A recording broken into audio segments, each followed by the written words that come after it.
여러분 반갑습니다. 오늘은 데드리프트 첫 시간, 데드리프트의 종류에 대해서 알아볼 겁니다. 가장 대중적인 데드리프트 종류들, 첫 번째 컨벤셔널 있고요. 그 다음에 스모 데드리프트, 루마니안 데드리프트, 스티프 레그드 데드리프트까지 오늘 이 네 가지 종류에 대해서 구분하는 법을 알아볼 건데요. 먼저 데드리프트의 어원에 대해서 간단하게 설명드리면, 데드리프트가 이제 많이 해보신 분들은 약간 죽을 것 같이 힘들다, 죽음에 들기, 이런 말이 어울릴 정도로 힘든 운동인 것을 많이 체감해보셨을 겁니다. 하지만 원래 어원은 역도 동작 중에서 제일 처음 바닥에서 뽑는 동작, 데드 포인트에서부터 들어 올린다고 해서 데드 포인트 리프팅, 그래서 데드리프트가 된 겁니다. 데드리프트 중에 제일 전형적인 데드리프트, 말 그대로 컨벤셔널, 전형적인 이라는 뜻이죠. 컨벤셔널 데드리프트, 전형적인 데드리프트는 말 그대로 역도 동작에서부터 시작된 데드리프트를 의미합니다. 하지의 참여 관절로 봤을 때 무릎과 고관절을 동시에 적극적으로 참여시키는 데드리프트를 컨벤셔널 데드리프트라고 합니다. 셋업 방법은 대중적으로 두 가지가 있는데,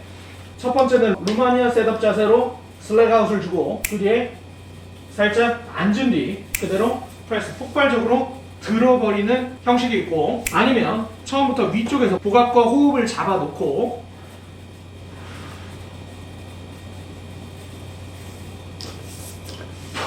한 번에 들어올리는 방식의 컨벤셔널도 있습니다. 방식이 어쨌든 두 가지 다 무릎과 고관절을 적극적으로 사용하는 데드리프트가 컨벤셔널 데드리프트고요. 스모 데드리프트 같은 경우에는 고관절을 먼저 가동을 시켜놓은 후 무릎을 적극적으로 참여를 시킵니다. 결과적으로 마지막 단계에서 고관절이 중립 상태로 돌아오지 않기 때문에 상대적으로 고관절의 유연성이 많이 필요하지만, 사실 움직이는 범위가 가장 짧은 동작이기 때문에 고관절의 가동성만 충분히 갖춰져 있으면 일반적으로 중량을 들기에는 가장 쉬운 데드리프트로 알려져 있습니다. 컨벤셔널이 이런 방식으로 고관절과 무릎을 동시에 써서 중립 상태까지 온다라고 하면, 스모 데드리프트는 먼저 고관절을 가동시킨 후 무릎 위주로만 가동을 시켜서 올라옵니다. 고관절은 마지막에 중립 상태가 아닌 고관절 외회전 상태로 마무리가 됩니다. 자, 그 다음 루마니안 데드리프트. 많은 분들이 착각하시는 게, 루마니안 데드리프트는 이렇게 레그에서 뽑는 언렉 동작 이후 공중에서 왔다 갔다 하는 걸 루마니안 데드리프트라고 착각하시는 경우가 많습니다. 하지만 아닙니다. 루마니안 데드리프트는 범위를 제한시킨 데드리프트가 아니라 고관절을 능동적으로 활용하고 무릎은 수동적으로 활용해주는 데드리프트를 루마니안 데드리프트라고 합니다. 루마니안 데드리프트도 바닥에서부터 들어 올릴 수 있는데요, 이런 식으로 고관절을 접어서 내려가서 바벨을 잡아주고 여기서 힙 드라이브, 고관절을 사용해서 올라옵니다. 마찬가지 내려갈 때도 고관절을 사용해서 내려가시면 됩니다. 이때 무릎이 접히는 건 내 스스로 접는 게 아닙니다. 컨벤셔널 데드리프트 같은 경우는 무릎을 스스로 펴면서 고관절과 무릎을 동시에 가동을 시켜주면, 루마니안 데드리프트는 고관절을 가동을 하면서 그냥 무릎이 자기가 펴지게 냅두는 겁니다. 그러니까 컨벤셔널은 무릎 관절을 좀 능동적으로 사용하면, 루마니아는 수동적으로 그냥 펴지면 펴지게 두고 구부러지면 구부러지게 두는 데드리프트를 루마니안 데드리프트라고 합니다. 적극적으로 사용하는 관절은 고관절밖에 없습니다. 힙 드라이브. 요걸로 드는 데드리프트를 루마니안 데드리프트라고 합니다. 절대 루마니안 데드리프트가 공중에서 깔짝깔짝 거리는 방식을 의미하지는 않습니다. 자, 오늘 소개해드릴 마지막 데드리프트가 스티프 레그드 데드리프트인데요, 스티프 레그드는 뻣뻣한 다리, 그러니까 무릎을 고정시켜 놓고 하는 데드리프트라고 하죠. 그런데 아까 제가 루마니안 데드리프트 무릎을 수동적으로 쓴다라고 말했잖아요. 스티프 레그드는 능동적으로 무릎을 사용합니다. 이게 고정과 가동의 의미가 아닙니다. 수동이 고정되어 있는 거고 능동이 가동되는 게 아니고, 오히려 루마니안 데드리프트에서 고관절을 접을 때 무릎을 내버려두면 자연스럽게 그냥 무릎도 같이 어느 정도는 접히게 되죠. 그런데 스티프 레그드는 고관절을 접을 때 무릎이 접히지 않게 능동적으로 좀 펴고 있는 겁니다. 그래서 이런 식으로 루마니안 데드리프트에서 무릎이 좀 접히는 위치, 그냥 여기까지 내려갔을 때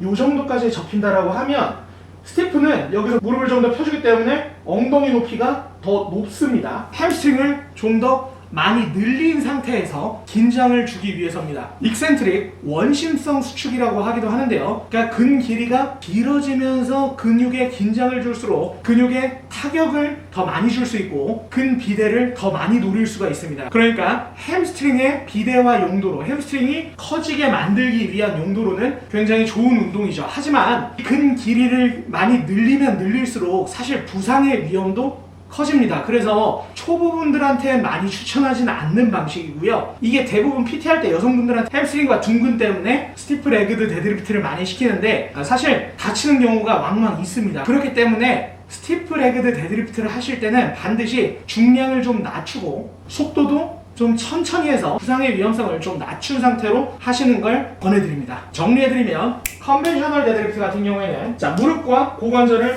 동시에 가동시키면서 올라오는 방식.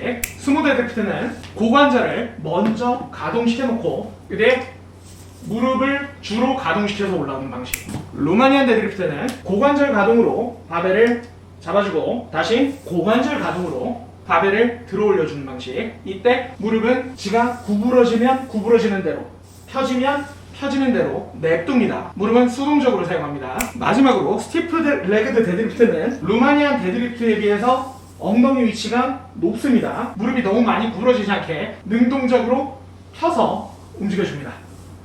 그런데 이때 마찬가지 부상을 막기 위해 무릎을 완전히 끝까지 펴지는 않습니다. 데드리프트 중에 컨벤셔널 데드리프트나 스모 데드리프트 같은 경우에는 중량을 들기가 좀 용이한 운동이고요. 복압을 안정화시키는 데도 굉장히 좋은 운동입니다. 고관절 가동성이 충분하다면 스모 데드리프트가 중량을 들기엔 조금 더 유리하고요. 경우에 따라서 어떤 분들은 이제 컨벤셔널 데드리프트가 중량이 더 높습니다. 만약에 스모 데드리프트 중량이 컨벤셔널에 비해 낮다면 고관절 가동성 훈련을 하시는 것도 한 가지 방법입니다. 루마니안 데드리프트는 컨벤셔널, 스모, 루마니안 요 세 가지 방식의 데드리프트 중에 가장 많은 척추의 기울어짐이 발생을 하고요. 그 결과 바벨의 모멘트가 척추에 가장 큰 전단력으로 작용을 합니다. 전단력 90도로 걸리는 힘. 그렇기 때문에 중량을 다루기도 조금 불리하고 우리 등 근육 중에 가장 큰 근육인 광배근 고정을 제대로 시키지 않을 경우에 허리 부상 위험도 큰 운동이지만 반면에 광배근을 제대로 잡고 운동을 한다면 데드리프트 방식 중에서 가장 크게 광배근을 자극할 수 있는 운동입니다. 스티프 레그드 같은 경우에는 무조건 가볍게, 무조건 천천히 실시해 주시고 햄스트링과 둔근의 비대화에 적합한 운동이다 라고 봐주시면 되겠습니다. 오늘은 겉핥기식으로만 데드리프트의 종류에 대해서 간단하게 알아봤는데 이제 차차 실제로 데드리프트를 어떻게 해야 하는지 알아보는 시간도 가져보도록 하겠습니다. 그런데 제 영상을 보건 다른 분 영상을 보건 데드리프트를 하실 생각이 있으시면 그냥 참고만 해주시고 꼭 직접 배워주세요. 왜냐하면 잘했을 때 굉장히 좋은 운동이지만 잘못했을 때 정말 몸에 큰 부상을 일으킬 수 있는 운동이 또 데드리프트거든요. 그렇기 때문에 꼭 배우고 하시는 걸 강력히 권해드립니다. 유익하셨다면 좋아요만 한 번씩 부탁드립니다. 감사합니다. 끝.